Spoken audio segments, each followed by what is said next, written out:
O manalain niyang kaanion. Samang isa at nitagbo kang Rebecca, ingon ni ang aking tangtang.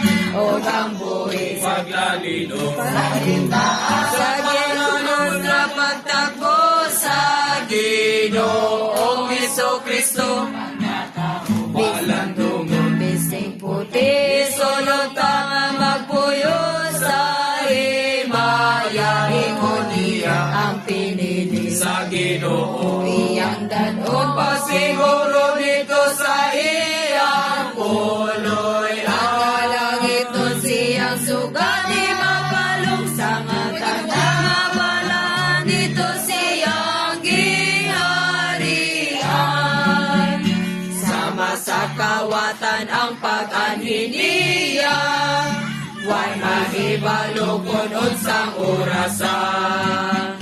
Magbantay baya kay mahigalitan ta, ang panahon niya hadol na. O ang buhis paglalino sa itaas, sa panganod sa pagtagbo sa Ginoo Jesucristo. Pagkatao malandong bising puti, sulod tanga nagpuyo sa himaya. Ingon niya ang pinili sa Ginoo, iyang dato pasiguro dito sa